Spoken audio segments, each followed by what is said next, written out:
stuff, but it was a lot of fun. Yeah, it was a lot of fun. It was the first time I've really seen you scrape a lot of mud, Phil, and to get down there and get dirty like that too. Well, that's every night, baby, in the pits, buddy.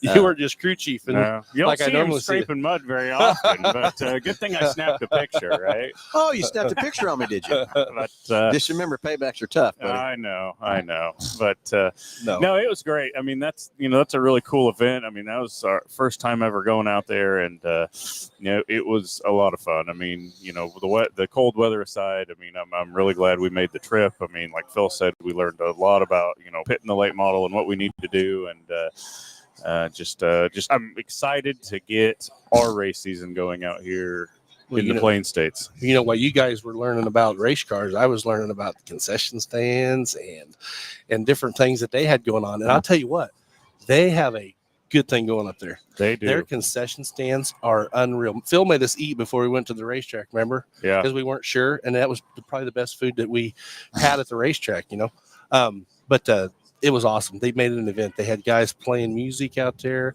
before the races started, and Flo does a great job, but they didn't get the mountain scene in the background. When you're sitting in the grandstand, you see that mountain scene, there ain't nothing cooler than Votto. No, and that facility, I thought Wheatland had it on everybody, but I'm not sure that Votto doesn't got it on Wheatland. Yeah, it kind of reminded me of Dodge City, how the track is with the wall and the exit out turn 3 and the entrance on turn 4. It's just in a hole. It's kind of neat how that was all set up. And And then with the cold weather, we got to sit in the vehicle. Who did? Me and Kelby. We got to sit in the vehicle, and we watched the racing right there from the vehicle, and that was awesome. Yeah, it wasn't cold for Kyler, but it was cold for everybody else. No, the old wagon. We wondered where he was at, didn't we? Oh, yeah. And you guys all thought I was going to sit on those aluminum bleachers. No way, baby. Because I sitting on those things. The only mistake the first night. Oh, man, it was cold. The only thing that I wish they would do is DoorDash their concession stand to the car.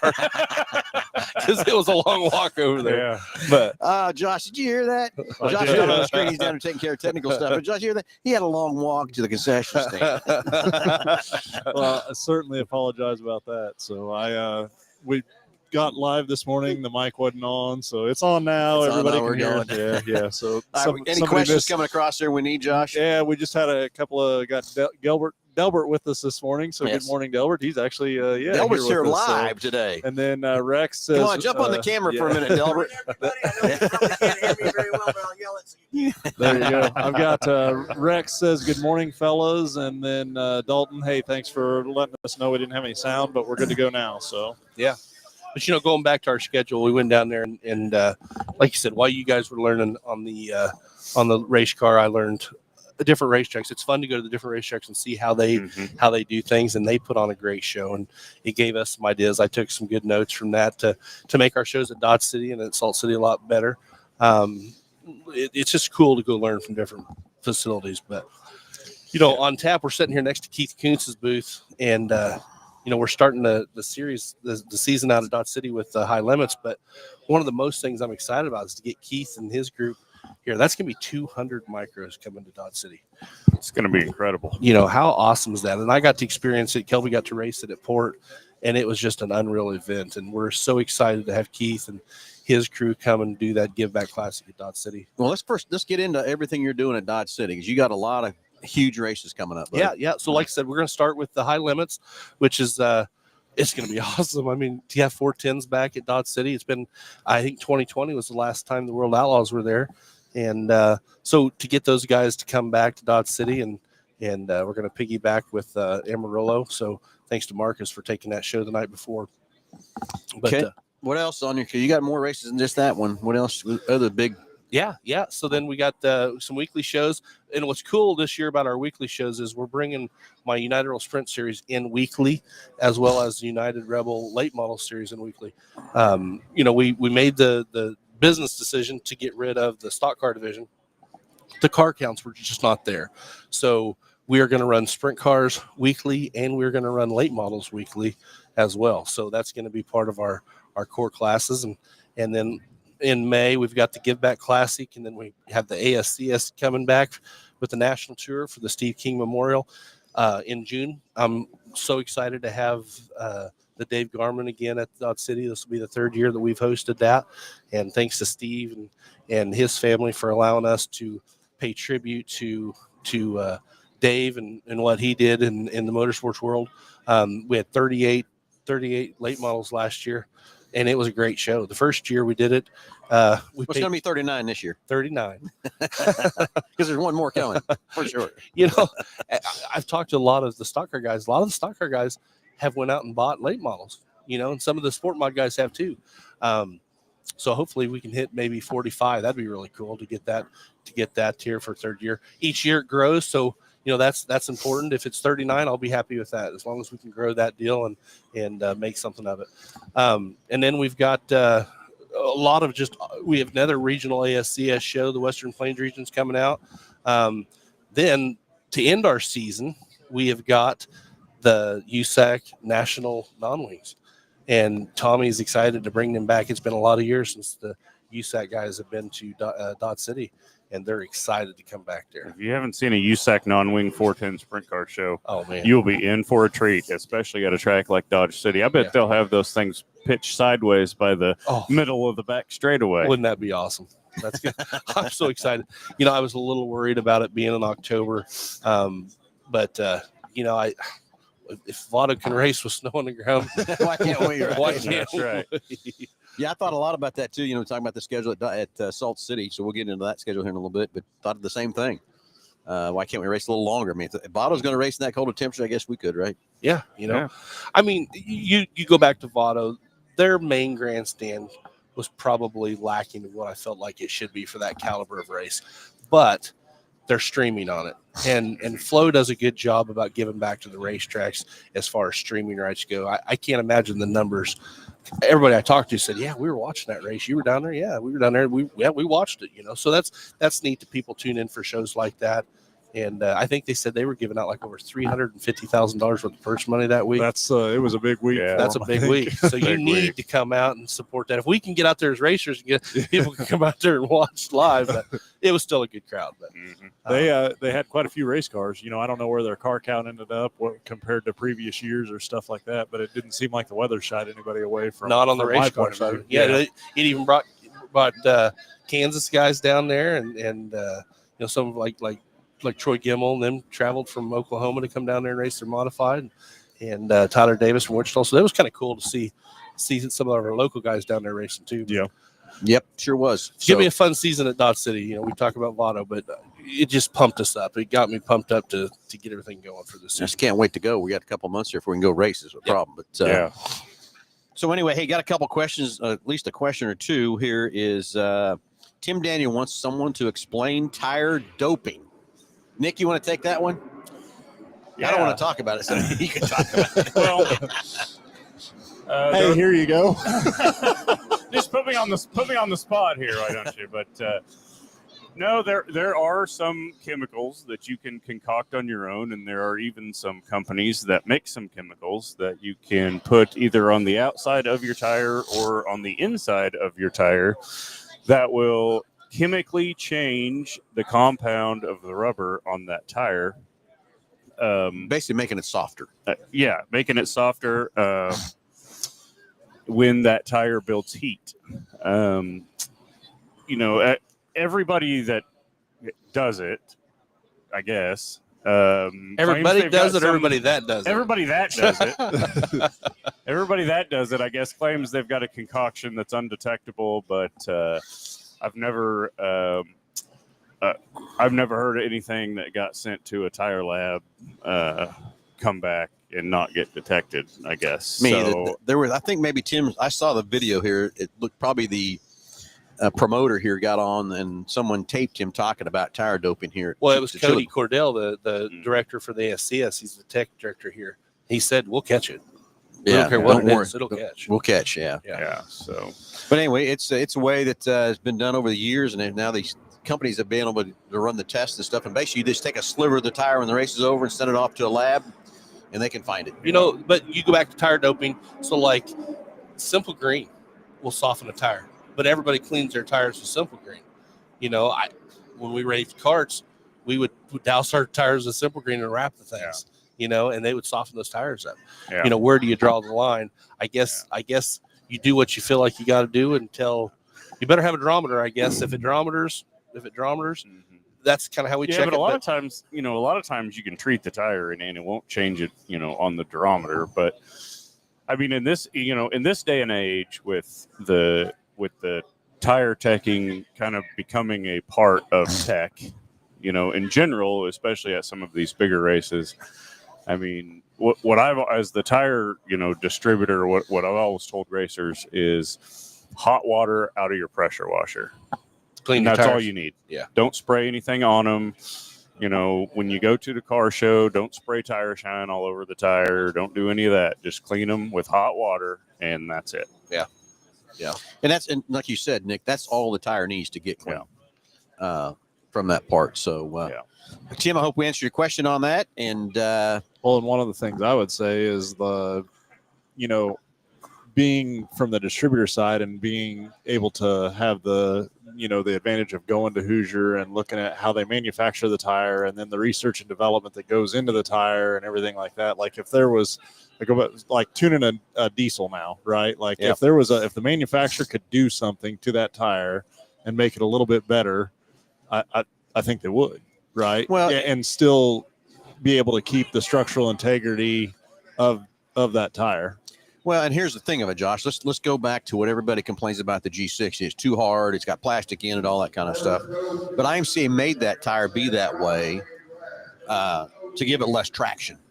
So it would make a driver more to drive the car. And I will tell you, Jake will tell you that because he's run the American Racers and he's run the G60. And the American Racer tire is a softer tire than the Hoosier.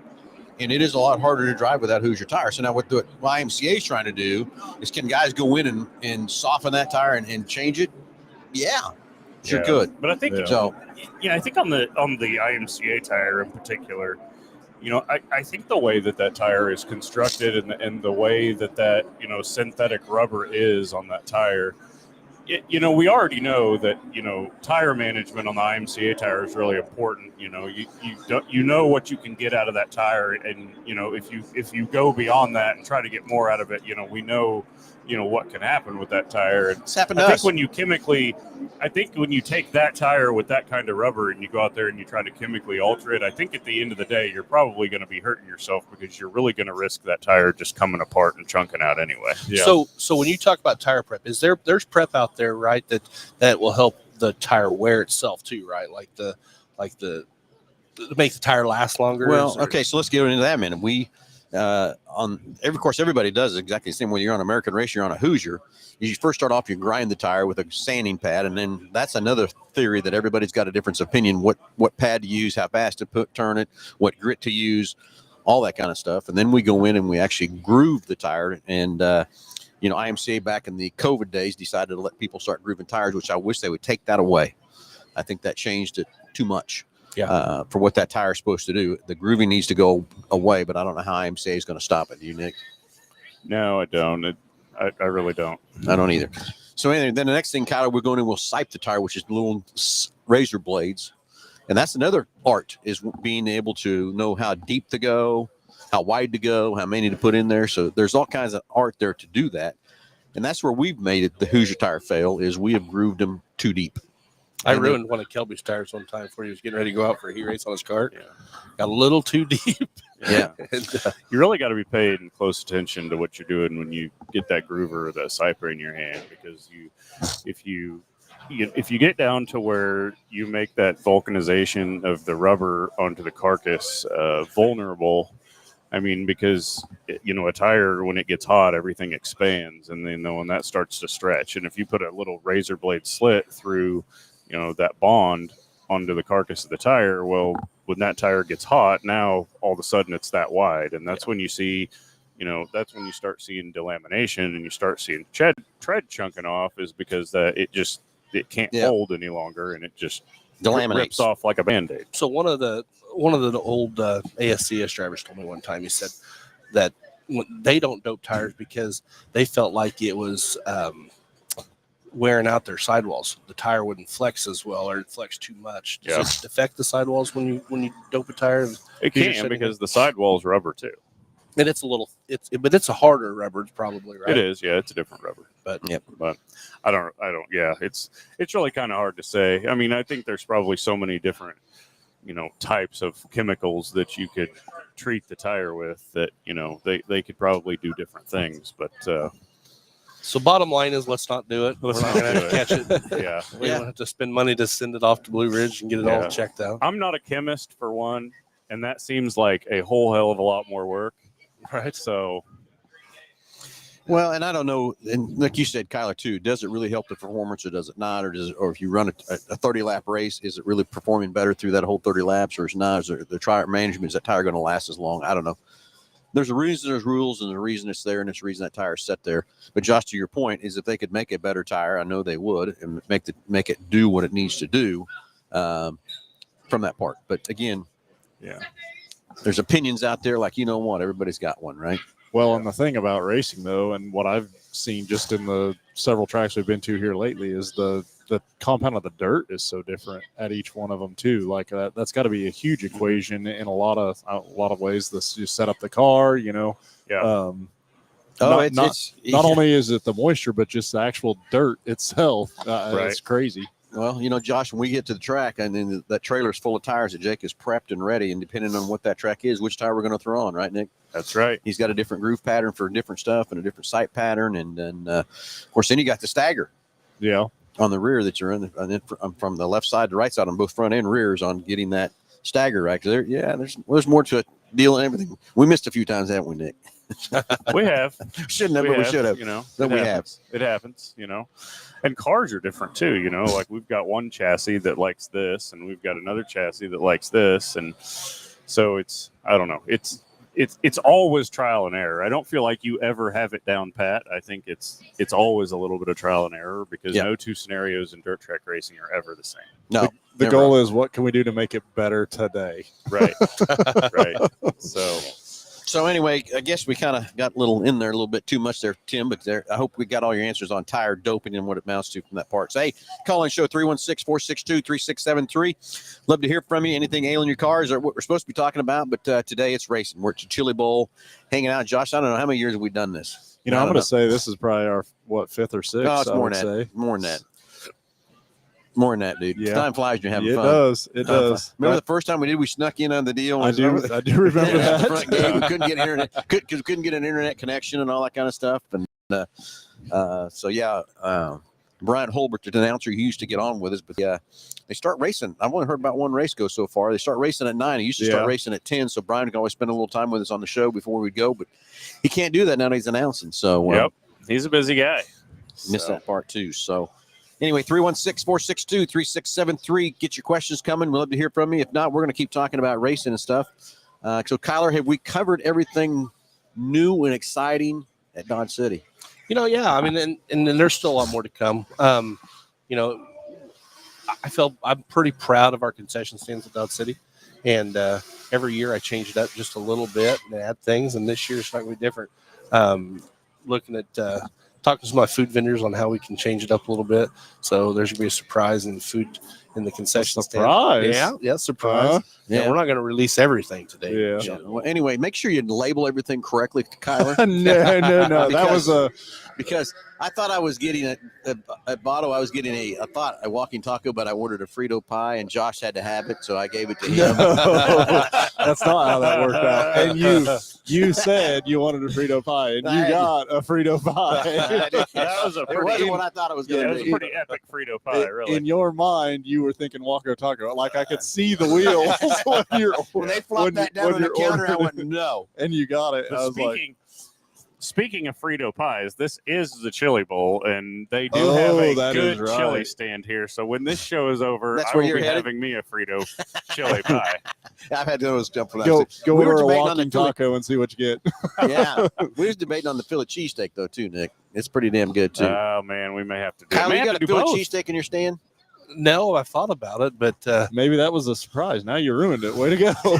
No, I was thinking about bringing calf fries in. What do you think of calf fries? Yeah, let's go. Have a ball in Dodge City. I will tell you. That's pretty good. I will tell you, you aren't the first person at Dodge City Raceway to serve calf fries if you do that. So back when I was racing in Dodge City Weekly, when Ed Beckley was running the racetrack, he served calf fries. And he tossed them in buffalo sauce, and he called them hot nuts. Hot nuts. There we go. Well, Uh-oh. Got a caller coming up, We got a caller. but it's not who I think it is. It's not. Yes, it is. No. Yeah, I think it is. Yeah. I think she mistyped is what it is. I would assume so too. So let's see what's up on his well, sleeve when he gets in here. And I'd say let's make that a call-in question. Call in with your favorite concession stand food. There we go. You're going to an event somewhere. you know, What are- Salina has racetrack gizzards. Fred concession. does gizzards Really? at Swine, and that's a really cool thing too. I'm out on the gizzards. Yeah, you're out. Okay, Yeah, well, let's go to the phones and let's talk to. I'm assuming this is Jordan. Yeah, sure. Yeah, that's what I thought. That's not what they typed in on the text of who was calling in. I bet. You're you're on live with Under the Hood. Good Yeah. morning. Yeah, but first you got to answer the question, Jordan. What's your favorite concession stand food at the racetrack? Well, I mean, considering I sell concession stand food at the racetrack, probably my steak sandwiches. I thought maybe I thought maybe it was that cheeseburger you like to throw. Oh, you heard about that, did you? It may have come up in passing. Yes. You guys got memories like damn elephants. We heard a version of the story. And I'm sure there's another one out there. And I'm sure Jordan's version is a little different, don't you think, Nick? I'm sure. I want to know who left something I mean, out. Is Jordan going to leave something There's out? not much to tell. I threw my delicious cheeseburger at someone because they put their head down and charged me like a little bull. And I'm not great with my left, and my right had a cheeseburger in it. So I did the only thing, quick thinking. I chucked the cheeseburger, and it worked. He ran off. It worked. I mean, if you're willing to throw a cheeseburger, what else are you willing to do? Yeah. That's what I'd look at if I was coming at you. Right. Well, what you don't know is, so after that, it worked. He ran off, and I was like, all right, well, I guess we're done with that. And then about 15 minutes later, I looked down the midway, and there's like a lynch mob just walking toward our pit. And I was like, oh boy, he went and rallied the troops. And so it was a bad deal.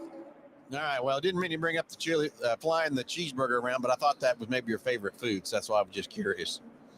It is. No, if I had to pick a favorite concession food, it's the Iowa pork tenderloins. They sell up at Knoxville. Oh my God, they're good. Oh yeah, those are good. Yeah, the Knoxville pork tenderloins with the what is it, the Cattlemen's Association or something? Those are delicious. Delicious. Yeah, they're Yeah. unbelievable. You know, Knoxville has a popcorn chicken up there. It's pretty good too. Yeah. They got good concession. Iowa pork producers sell the pork tenderloin. Cattlemen's Association be beef, Nick. But Cattlemen's is close. the ribeye steak sandwiches at the Boone Super Nationals, which I will say Correct. is my favorite racetrack concession food of all time. Well, that's where I got the idea. So There you go. Yeah. So what else is going on, Jordan? We got your question out of the answer. So it's your steak sandwich, not the cheeseburger, for your favorite food. But yeah. Well, I had a question about the midget cars, which I think a lot of people might want to know. You know, I know that most of the race cars, modified, late models, even sprint cars and drag cars, you know, they're mocked up a small block Chevy or a small block Ford, big block Ford. You know, originally it was something. How many cylinders are the midgets? What were they originally in? Are they all aftermarket? You know, I mean, what do those? I mean, I can tell they're 4 cylinders because they only got 4 pipes coming out of them on one side. But what OEM version of that be? I think that was no. I don't know.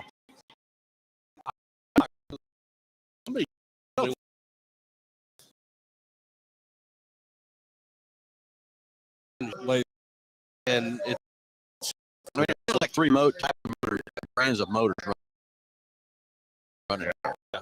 You got the Toyota, then you've got the Inslinger. What do you?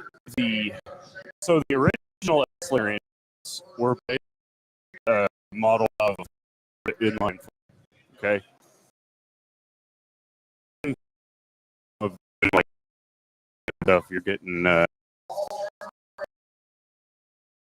for those. So I think that's kind of engines today are kind of a hybrid. Like, back in the day, you had Jerry Wilson doing the V4, where they would basically the V half and have a V4. I believe they called the Aussie Killer. I think that was what it's called. Yep. And then yeah, a lot of these engines today, I think, are just based off of a 410 one bank cut off the side. So. Right on. Well, yeah, I was curious. I didn't know if they were ever OEM anything bumblebees, but I didn't know what the OEM mock was on that. But it sounds like it's kind of protracted to where it's really not mocked up of anything anymore. Huh? Yeah, I don't think it is. I don't know. I really don't know that answer, but hopefully, if they, depending on our line here of drivers coming, it's going to depend on how they did and when they're going to be here and that sort of thing, when we're going to get them on the air. That good question for those guys. Hopefully one of those guys can actually answer that question and tell us what we got. Kyle Stephan was supposed to be here this morning, but he hasn't made it yet. I'm sure he was up late last night. That's why he's still getting rested up, because I'm sure I think he made the 8, didn't he? I'm not sure if Kyle Yeah, did. I'm not sure. I'm not sure either. But anyway, so that'll be a good question. We can get those guys answered up on. Well, yeah, he made the 8 last night, but I don't know if he made the 8. He didn't lock in for tonight. That's what I mean. Yeah. So who knows what time he got out of here and everything else when he get here. So got a couple of other drivers coming in too, so maybe they can answer that question too. Right on, guys. Well, I'll keep listening to the show. I'm gonna go tune in slow and watch a little midget racing. You guys have safe travels back, all right? Will, thanks for calling in, buddy. Later. See you, man. Anyway, Austin Kruger, good morning. John LaSalle, good morning. The VW was the hot ticket back in the 70s and 80s. Okay. Is that from John? John, yeah. John and no. All right, we're going to get to the next caller on the line here, 316-622-3673. Anything you want to talk about Chili Bowl, anything to talk about racing coming up, we're here to take your calls today. And who knows, we might go off the air for a little bit and come back when the drivers show up. You don't have a solid schedule. We couldn't get a solid schedule with them depending on how everything went last night and stuff like that too. So we'll see how things go here later on and getting a few drivers on the show with us.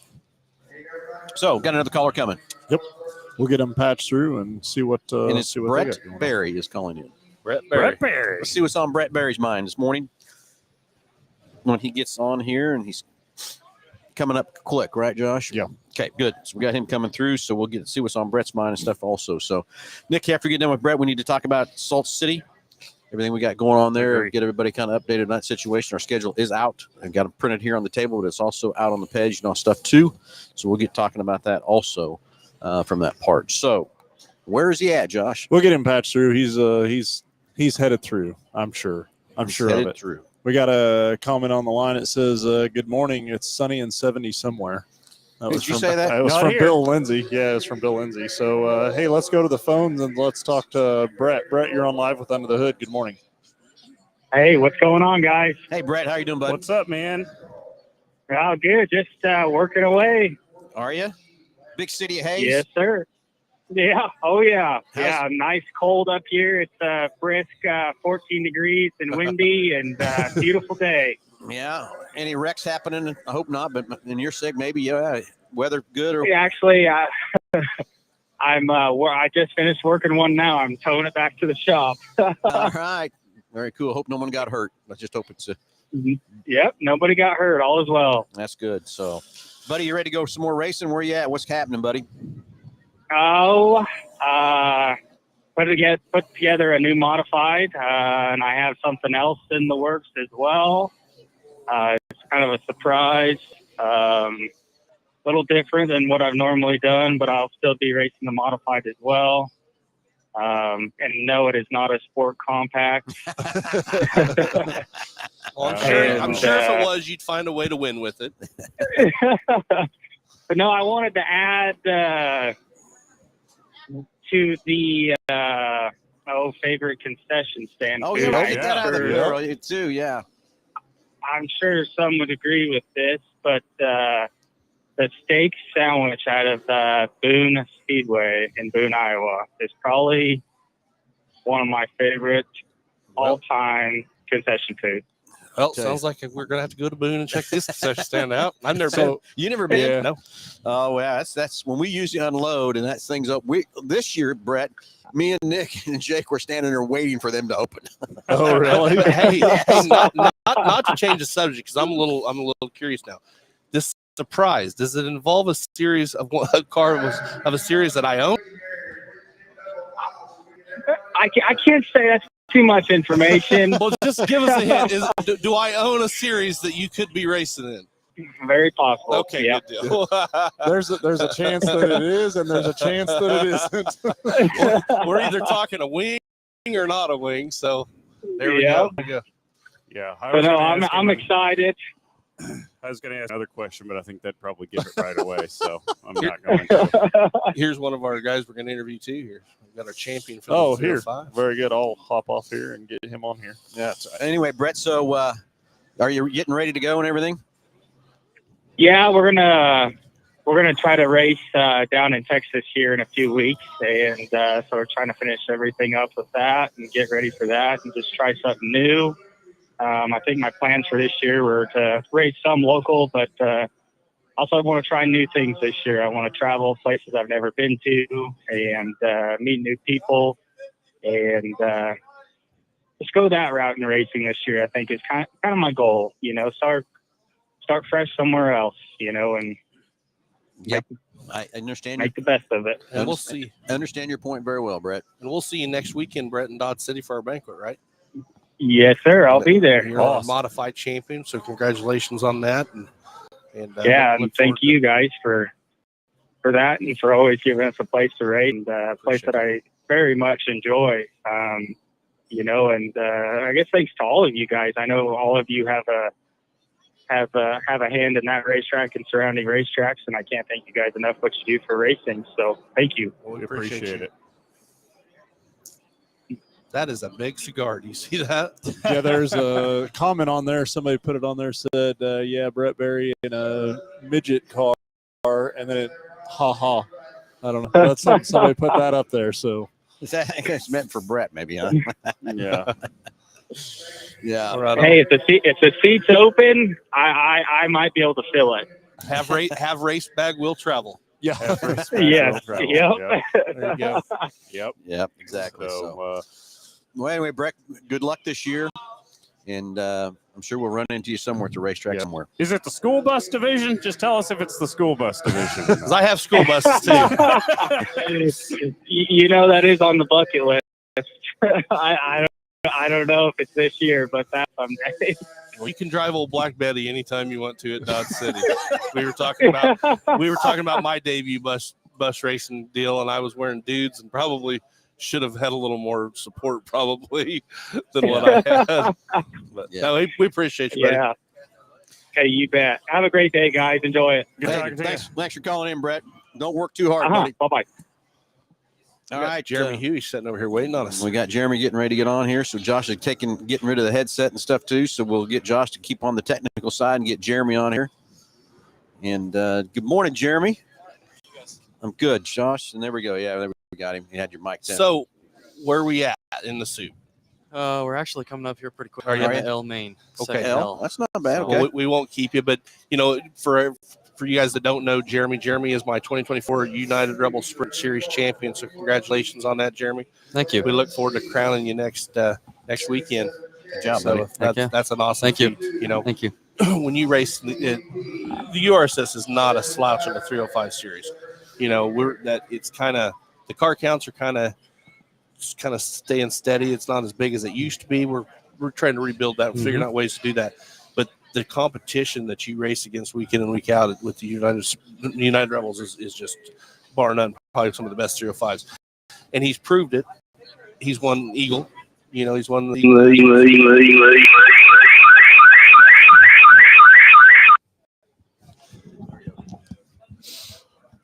I don't know what that is. I don't know what happened there. Somebody maybe tried to summon the aliens. It was crazy what was going on there.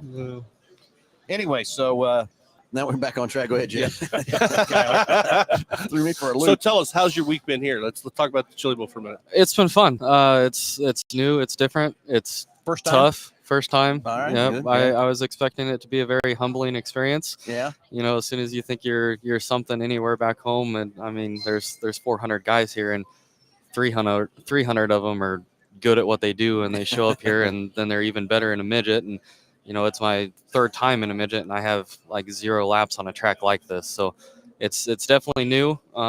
It's an awesome experience, and just kind of expanding my, you know, cars that I have raced and tracks that I've raced on and stuff. So it's very cool, and I can't thank Todd Henry enough for the opportunity and all that. Wasn't expecting anything crazy for going out there and, you know, setting the world on fire or anything like that. And we had a heat race, had a little incident, but you know, we're just coming here to have fun. So as far as the week and how it's gone, we've done a great job of having fun. And we're just gonna go out here and maybe try to make it out of a few features and see what happens. And if the car loads up in one piece and we had fun, then that's a win for us. You didn't bring Cade down here with you, did you? He's here. Is he having fun? I'm sure he is. I'm sure he is. I'm sure the whole group is. So talk about a bucket list race car. I mean, I'm sure midget's probably one of them, but if you had the opportunity to drive any kind of race car, what car would you want to drive? Well, now that I got the midget, kind of crossed off that deal. Done the 305, done the 360, done the midget. I mean, the last one for me really is the 410 for, you know, right now, just to say that I've done it. I'd like to get a lot more seat time in a 360 and kind of see where that goes. You know, that it's just hard. The 360 stuff that we have around us now, we got a few local shows, but it forces guys like me to travel a lot more miles than I'm used to, especially from running with the URSS. So looking at traveling some more this year, doing some more 360 stuff. We're going to do some more midget stuff with Todd. And then I also got another opportunity with a different midget team. And then we got 305 stuff, obviously. So it's going to be a busy summer for sure. And yeah, I mean, after those three, I guess the only thing that's left is the 410. Well, tell Todd that it's not on my schedule over here, but we've added midgets to September 12th and 13th. Okay. At Dodge City. So that'll be a lot of fun, too. Awesome.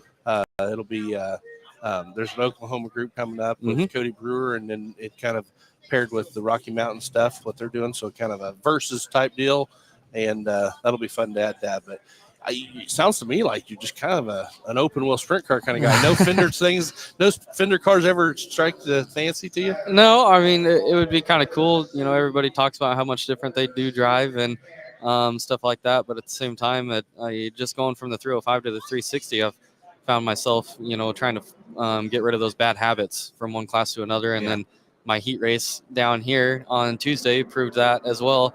Kind of getting into the corner thinking I had a wing on top and would have been just fine if I did. And unfortunately I didn't. And, you know, it kind of bit us there. So just the driving styles of everything that we do is hard, and trying to move up in the ranks, you know, in open wheel. I'd kind of like to keep my focus on that as long as I can, because you kind of start picking up some of those bad habits, and sometimes they can bite you. So you're starting the L? The feature, L. Yep. Start on the front row of the L. There you go. So you can transfer in and get another race in. Sure. Yeah, we're hoping so. It's kind of a goal that I'd like to have, is if we could transfer out of the L and maybe make it through the K, I think would be cool. But, you know, we don't really have any expectations, because I don't know where to set one and kind of have a goal. So if I could transfer into the K and maybe make it out of that into the J, I'd be really happy. That would be a success. And you're right. Some races you and I went to, we went to run with like the USMTS, and we just make the show. That's a win for us. Good for you, buddy. So we've got an engine guy right here, works for Myers Engine. Explain to us the midget engines. Yeah, we had a couple callers ask about that. We don't know much about them. We know the course on about all we know. Well, there's all sorts of different nations. That's what's kind of cool about this deal. You can see some of them out there with different header combinations that come out the right side versus the left side. Some of them that just sound totally different. But all the high dollar ones, they're all a billet block. You know, fancy heads. The two cars that we got over there right now, we got one that's a par, and then we got another one that has a Ford head on it with custom parts and stuff in there. But they're a totally different animal. The super high compression. You know, the 4-cylinder deal, Todd was just explaining it to me actually also, but they're super unbalanced. So when you start pushing you off and the wheels start spinning, it just vibrates the whole car, because it's just, I don't know, it's a really weird feeling. But they are very touchy on the throttle. They get up and go, and, you know, pretty quick.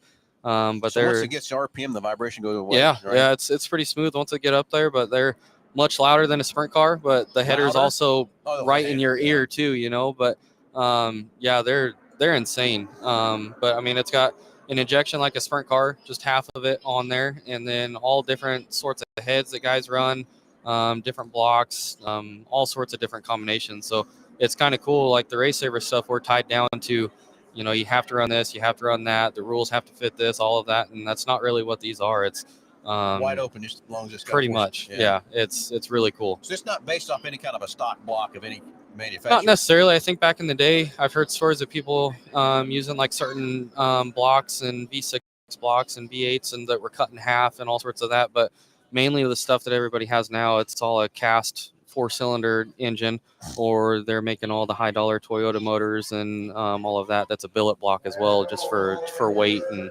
stuff like that. But they're expensive. So what is the horsepower? Do you know? I think he said we're pushing the high 300s. Okay, Some of them around here, I think I've heard that are tickling 400, but that's a dyno number. So yeah, I mean, it's a dyno number, not to the ground. What's the car weigh?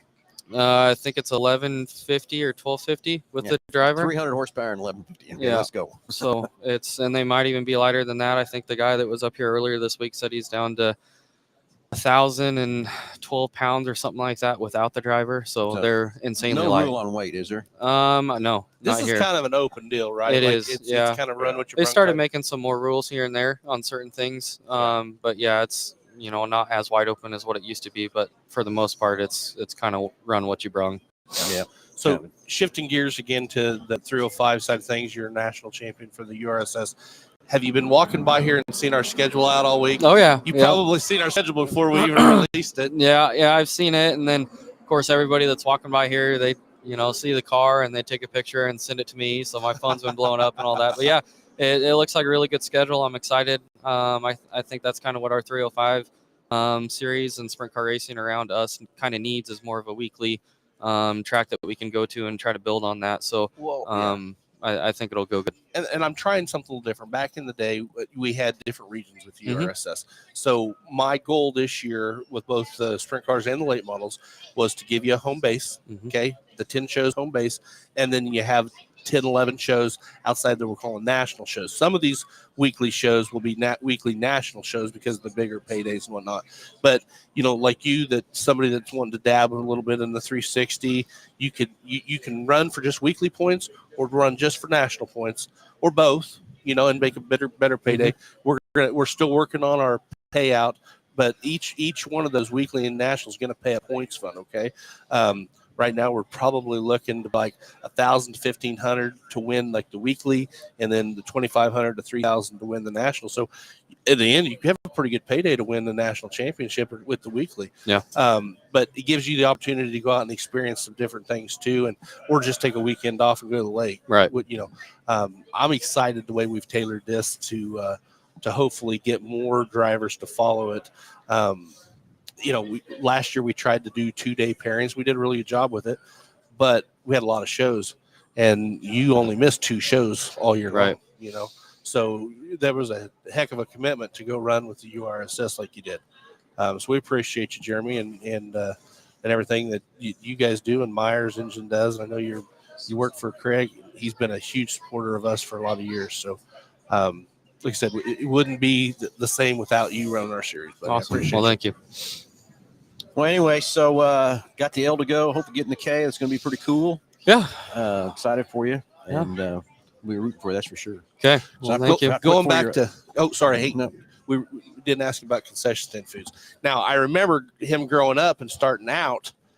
They used to go to a McDonald's and eat McDonald's before every race. That was part of their deal. Do you still do that? Oh, we do not. No. You don't? You quit that? We got away from that. And no ice cream either, right? No, we got away from everything. Oh, well, there you go. We did have a lot of superstitions and all of that, and we kind of got to a point where, you know, we kind of said screw it and just tried doing our own deal, and so far it's worked out. So we just kind of put everything in the Lord's hands for the night, and what happens, and we move on. But nope, no superstitions anymore. I joked with your sister one time. I said she missed a race for a wedding or something, and he won. And I said, Stacy, you can't come back. She says, that ain't happening. you make your own luck. But that's right. But going back to concession stand foods to racetrack, what's the best item that you've experience at a racetrack with. Oh, geez. I don't know. I found a burger place over there. I love cheeseburgers, so I'm pretty happy with that. Bridget found her Frito chili pie. We kind of got both of our places that we go to, but the corn dogs are good. The cheeseburgers. Haven't had the chicken on the stick yet. Might try that today. What's your thoughts on using a cheeseburger for a weapon of defense? I don't think it would do shit. Well, it works, doesn't it? We found that it does work. Earlier, we had Jordan Whitehead on the phone, and he's in the pits one night, and he said he wasn't very good with his left, but a guy was kind of mad. He had a cheeseburger in his right hand, so he threw his cheeseburger. Hey, I sell foot-long corn dogs at Dodge City. At least give you a foot-long poker. There you go. Yeah, that's funny. Yes, that's what Jordan, he was using. He wasn't very good with his left, so he had to throw the cheeseburger at him. That's awesome. Well, Yeah. I appreciate you, Jeremy. You go get ready, and we'll see you next weekend. Crown you our national champion, and tell Kate to behave and stay off those four-wheelers after late night. I will do that. Well, We need him whole for next year. Okay. Anyway, good luck, buddy. Thanks for taking some time All with right. us. Thanks for having me on, guys. Thank you. No, thanks very much, buddy. Anyway, talking about those superstitions, Nick and I busted one up, and Jake busted one up this year too. Yeah, there's supposed to be no chicken on race day. Well, we had chicken on race day, and we won. So that's out the window. That's out the window. It's you out the make window. your own luck. You really do. It all comes down to preparation and just being in the right place at the right time. Okay. I went into their house one time. His mother has a daycare, and he has probably, I'm not exaggerating, 100 trophies from when he was racing karts. I mean, there wasn't anybody better in our area racing karts. Okay, a couple questions I got coming up. Josh, checking the laptop there. This is on my page. What's your thoughts on the big money, 50,000 stock car and 4-cylinder races? Good for the class or bad? I kind of hate seeing top late model and modified drivers dropping down and running them. Can we take this? Yeah, take it. So, as a motor that runs a weekly racetrack, bad. Because I think what happens is people tend to save their race cars. 2 weeks before, a week before, they'll miss a race so they don't tear nothing up so they can go hit those races. And I think that's kind of why maybe the stock car division is where it's at. I'm not saying there's nothing against these big stock car payout shows. They're awesome. They are. They're good. They're good. They're good for the tracks when you can get them. But it hurts weekly racing, in my opinion. Nick? I agree with all of that Kyler said. I think that when you have races of that caliber that pay that kind of money, I think you get drivers and really, really smart people in the upper echelons of dirt racing coming down to field cars in that division. And I think that they have a little bit more of an advantage than the guy that races that stock car or whatever it is, every week. Because maybe they don't have access to that technology. So I think that allowing people to race for that kind of money occasionally, I think that's probably okay. But I think they need to be able to qualify for it in some way so that it kind of keeps it kind of keeps it fair. But double-edged sword, and I say that I was against it, but anytime we can do that to help the class grow, maybe, or whatever. But so I get that you can't go down a class. You're not supposed to go down a class, but we allow it every time a guy to go up a class to race like a one-off midget or jump in a sprint car for one show, for a money show. I don't know that I like that. I think if you're going to do a big money show like that, it's got to be an unsanctioned event. Yeah, I agree, 100%. Yeah, it really is. It really is a double-edged sword. Yep. All right, so I hope you answered that question. Next one, questions up is Kyler going to Dodge City. Any chances of all of maybe having some specialty races for the stock cars at all since you took them off the schedule? No, we're still looking at that. In fact, I was still looking at doing a Dirt Crown show. We're still in the process of looking for something, and we still may add it to our Thursday night Thunder division too. So, like I said, this is not something that I wanted to do. It was a business standpoint. The car counts weren't there. It wasn't paying for itself to have 4, 5, 6 cars to pay as good as we pay for division. So that's why we opted to jump that out. But yes, we're going to try our darndest to get a stock car show or two back at Dodge. Okay, sounds good. So anyway, hey, 316-462-3673. It's a call-in show. Still up. Got some great callers already so far. And take a few more here. Who knows how long we're going to stay on today, depending on the drivers. I sent Alan to go check and see if Kyle Steppen was ready to go. So he's headed back over, see if we can get Kyle on the phone. And Kyle's one that raced with us at Salt City at the Salt City 100. Raced in the Silver Crown car. What place did he get? You remember? I don't remember. I don't remember. I don't remember. Yeah. I don't remember. Should have remembered, but I don't know. He was when we were at PRI, he had his car in a booth, and he was real close to us there at PRI, so it was good to talking to him too and stuff. So, and then he's getting here, so Alan was talking to him earlier in the week, so we'll see if he can get on here. The only thing I really remember from that event was that I just felt it's over with. The track held up, and it was a good one. Yeah. It was a lot of work, but yeah. So anyway, Nick, let's flip to Salt City. What do we got? Does everybody kind of talk about that a little bit? Yeah, we've got some cool races. We're going to kick it off on April 25th, Friday night, with the Heartland Modified Tour. And then following that, May 9th, we're going to have the Thunder Through the Plains URSS Rebel Sprint Series and the Rebel 8 Model Series. And then Friday, May 23rd. Oh, thank you, sir. Hey, girls. How are you? Friday, May 23rd, we'll have our IMCA points opener. And then May 30th, we're going to have the ASCS National Tour. So that's going to be June, we're going to have IMCA points race on the 20th. And then July 18th and 19th, we're going to come back with the second annual Salt City 100. And I got to tease a little bit here, too. We have somebody pretty special going to be there in the July race. Yep. But we're not going to say who it is. Can't yet. I'm very, very, very close to saying to agree to his terms, I guess is what I should say. Met with one of those deals.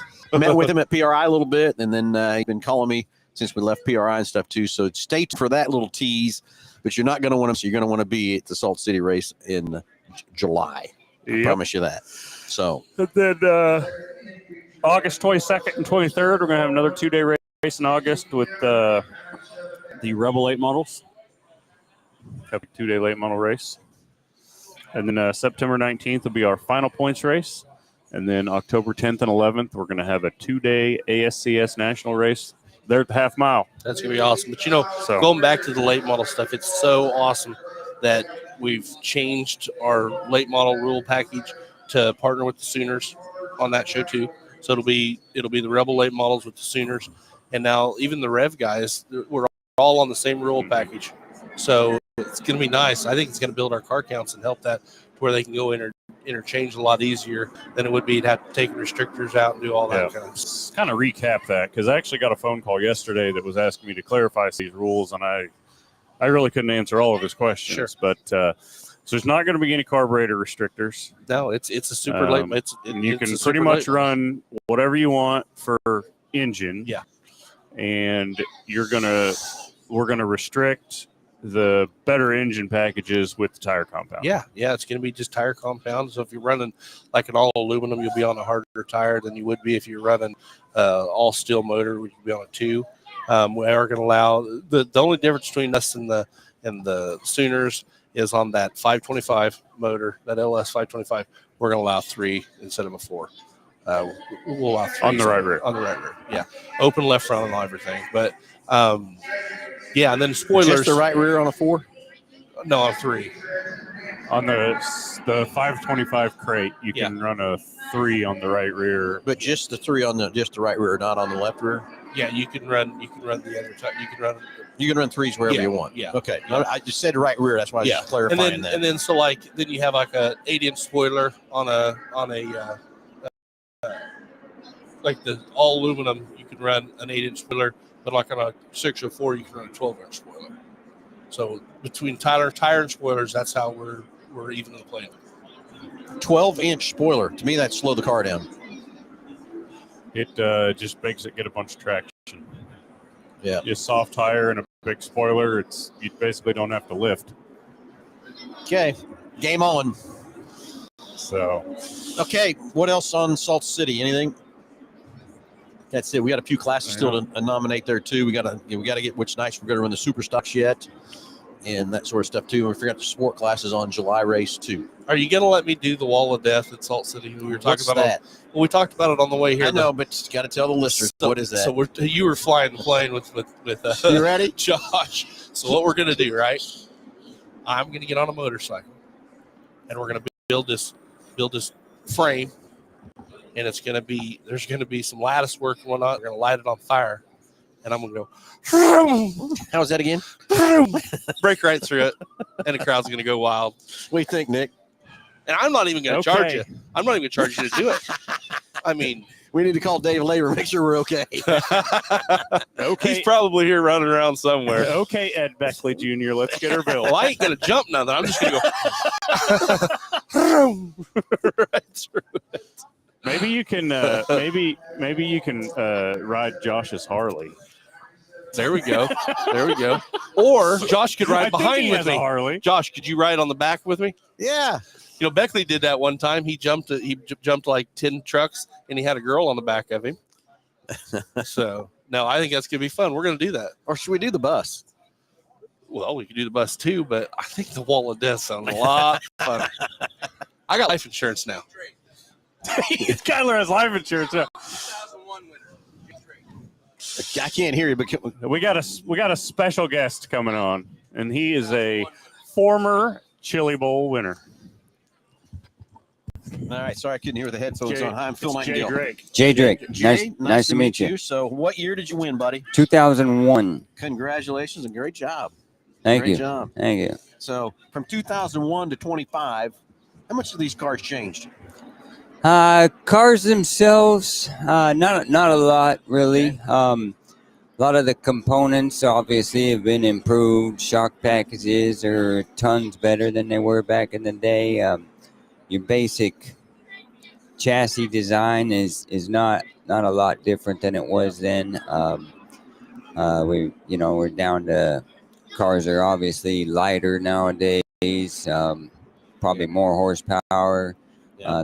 Not that you really need it at the Chili Bowl, but Right. but the engines definitely do make a lot more horsepower than they did back in 2001. Other than that, Are you still racing?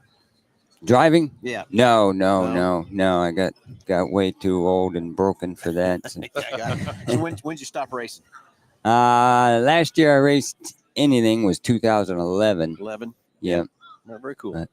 But 2001 was your heyday, huh? Very good for you. Yeah, that's when we were fortunate enough to win this race. Ran second again twice just after that, and near misses. But yeah, this is definitely one of my highlights of my career, winning here. Yeah. So are you here with another cars or anything this year? Or? Well, when I won, I drove for Keith Coons Motorsports, and now I work for them, help manage their team. Very cool. Kind of a. So you're here in this booth right next to us, then, probably, huh? Yep. I take care of the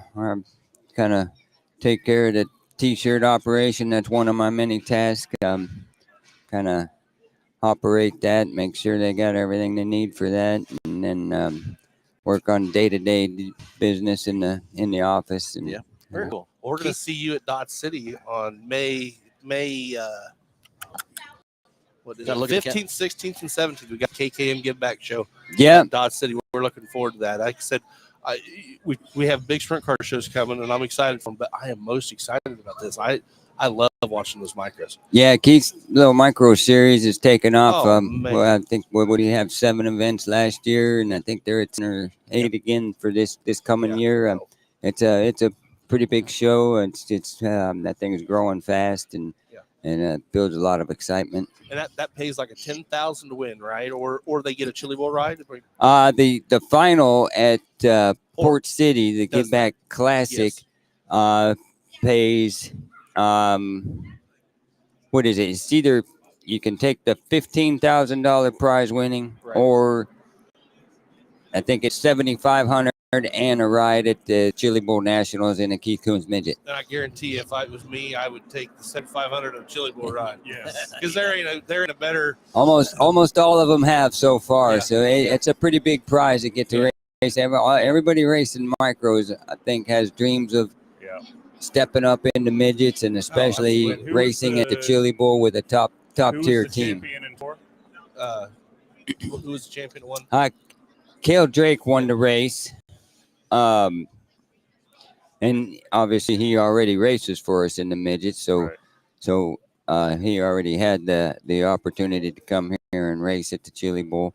Last year, another one of our drivers, Gavin Miller, won the Give Back Classic, and Cale Drake ran second, and we were so impressed with him that we gave him the ride for the Chili Bowl, and he's made obviously big waves out of that opportunity. We ended up signing him, and he ran the whole season for us last year. I ended up Rookie of the Year. He was Rookie of the Year at the Chili Bowl. Wow. And then how many shows a year do you guys go to? We ran 76 midget races last year. That's a lot. That is a lot. with a minimum of 4 each one, and now you have up to 16 it. at And this we have 16 of them here. Wow. It's impressive and a lot of work for the guys. Yeah. So these drivers, these 16 drivers, they pay to get in to run with Keith, right? It's a mixed bag. We have what we call factory drivers. That there's Keith himself has house drivers. Guys that he hires to drive his cars. Toyota backs a few drivers, so they're kind of factory Toyota drivers, bringing them up along their progression, their development program. And then there's a handful of guys that bring sponsorship and fund the operation, especially for Chili Bowl. Well, I'd hate myself if I didn't ask, but what do you think? Do you think I could be part of that team? Would you consider me as a driver? Yeah, like we could get you in one of them things. Yeah, let's do it. Let's do it. Coming soon to a track near you. Kyler Fetters, KKM. No, we'll leave the race nuts to Kelby. I'm just a promoter. Yeah.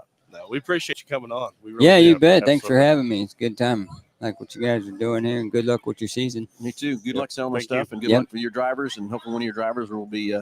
You got an opinion on one of your drivers might win it? Which one? Well, out of the 16, we've only got 2 of them absolutely locked in the show right now. And Emerson Axum, he won on Tuesday night and pretty big.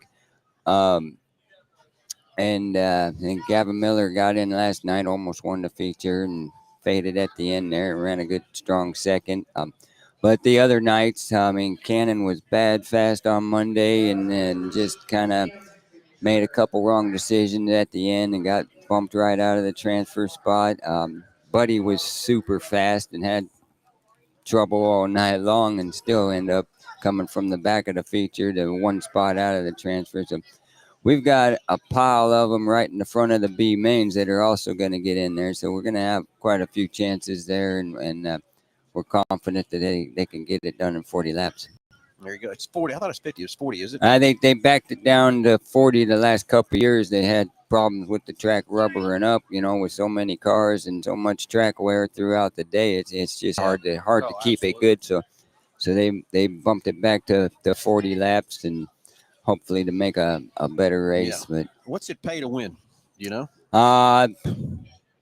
Do you know, guys? I think it's 10,000. I'm gonna say it's gone up to that. It was 12 or 15 now, isn't it? Yeah. What can you tell? When I was a driver, I'd know that number for sure. But I'm just curious, what was the pay back? Do you remember what the pay was in 2001? it was 10,000. 10,000. Yeah. But I guarantee you, it pays a golden driller.